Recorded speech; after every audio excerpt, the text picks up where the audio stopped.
اهلا بكم في حدوته جديده، حدوته افلام. النهارده معانا الموسم الاول من مسلسل عجله الزمن ذا ويل اوف تايم. بيبدا بتقديم جماعه اسمهم الايس تايم. دول مجموعه ستات عندهم قدره يستخدمون القوه الواحده اللي هي ذا باور اوف وان، ودي بتديهم قدرات سحريه مختلفه من سنين. القوه دي خلت الرجاله اللي بيستخدموها يتجننوا، ومنهم كان واحد قوي جدا اسمه لويس ثيرين تيلامون المعروف بالتنين والسور، واللي دمر العالم. علشان كده دلوقتي في كتير من الايسداي شايفين ان لازم يتخلصوا من اي راجل يقدر يستخدم القوه دي ويخلوها بس للستات عشان ما يحصلش تدمير تاني لها. لكن مورين واحدة من الايسداي عندها اعتقاد ان التنين اتولد من جديد، ودي كانت اسطورة معروفة جدا عندهم، وبتسافر مع المرافق الوفي بتاعها لان علشان تدور على التنين، لانها شايفة ان هو المفتاح لانقاذ العالم من الشر المطلق المعروف باسم الظلامي. خلال رحلتهم بيلاقوا 4 شباب ممكن يكون واحد منهم هو التنين المتجدد، وده في قرية صغيرة اسمها تو ريفرز النهرين. والشباب دول هم راند، مات، بارين وايجوين. راند كان بيحب ايجوين من زمان، لكن كانت عايزه تبقى الحكيمه بتاعت القريه، يعني المعالجه الرئيسيه يعني بتاعت القريه، والحكيمات مش مسموح لهم انهم يتجوزوا. لما الظلامي بعت مخلوقات شريره اسمهم ترولكس يهاجموا تو ريفرز ويحاولوا يقتلوا المرشحين الاربعه، مورين ساعدت في وسط الدفاع عنهم وقدرت تنقذ القريه وتهزم توركس. بس في وسط المعركه بارين بالغلط قتل مراته ليلى، وكمان نييف الحكيمة بتاعت القرية اتخطفت. بعدها القرية هربوا مع مورين ولان علشان يروحوا برج الايسداي الابيض بعيد عن التوركس اللي بيطردوا. في طريقهم دخلوا في خرابة مسحورة اسمها شادر لوجو. هناك المجموعة اتفرقت، مات الاخنجر غامض وظلامي وسرقوا وهرب بيه مع راندو، بارين وايجوين. هربوا لوحدهم ولان خد مورين المصابة قبل ما يقابلوا نينيف اللي كانت قتلت وحش اللي خطفها وكانت ناوية ترجع لسه. في الوقت اللي مات بقى بيتأثر بظلام الخنجر اللي سرقه.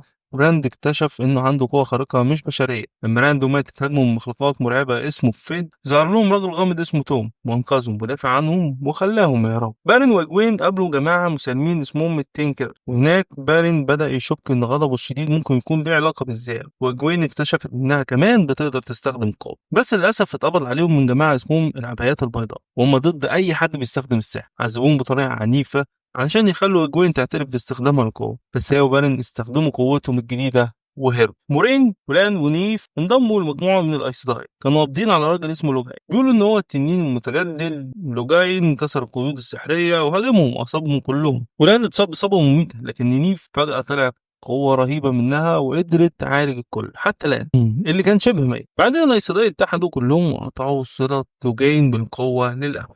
بعد كده خدوا لوجين إلى مدينة تار فالو عشان يتحاكم سوان سانش زعيمة الايسداي وحبيبة مورين، حكمت عليه بالسجن المؤبد. وبعدها مورين ولان ونيف اتجمعوا تاني مع باقي أهل تو ريفرز اللي قدروا يوصلوا لتار فالو. مورين ساعدت في تطهير مات من ظلام الخنجر وخزنته تاني جواه. المجموعة كلها اتجمعت ومعاهم حليف جديد اسمه لوي وهو وجار، وراحوا على بوابة سحرية بتوصلهم لعين العالم، المكان اللي فيه الظلام المسجون. مات قرر يفضل وراه ويسيبهم عشان يمشي في طريقه الخاص. وصلوا على مدينة اسمها فالدا، استريحوا شوية هناك قبل ما يروحوا مكان مخيف اسمه زابلاي. في طريقهم لعين العالم بالليل لأن نيف اعترفوا بحبهم لبعض، ولان قال لها انه وريث مملكة دمرها بلايت. مورين قابلت واحدة عرافة اسمها مين، قالت لها ان كل مرشحين التنين المتجدد ليهم علاقة ببعض. مورين اعترفت لهم ان بس التنين الحقيقي هو اللي هيقدر ينجو من الرحلة. راند افتكر حاجات من ماضيه واكتشف انه ابن محاربة قوية ماتت في المعركة وادته لصديقها علشان يربيها، وقرر ان هو اكيد التنين الوحيد، وراح مع مورين لوحدها علشان يواجهوا الظلامي من غير ما يعرض صحابه للخطر. وفي نفس الوقت التوليكس هجموا على فالدار وقتلوا قائد المدينة لورد أغرماط. نيف وإيجوين انضموا لمجموعة من الأيسداي واتحدوا علشان يهزموا جيش تولوك، لكن استخدامهم للقوة قتل كل القنوات ما عدا نيف وإيجوين.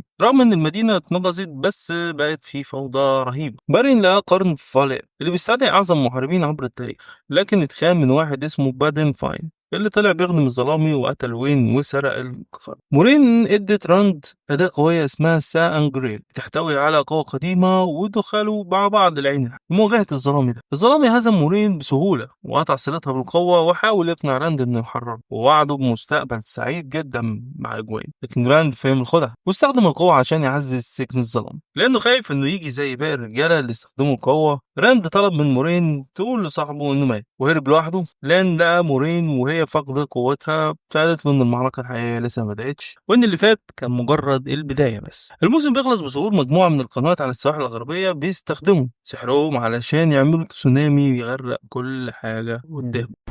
وبكده نكون وصلنا لنهاية تلخيص الموسم الأول من ذا ويل اوف تايم، وشفنا الأحداث الرهيبة اللي حصلت جواه.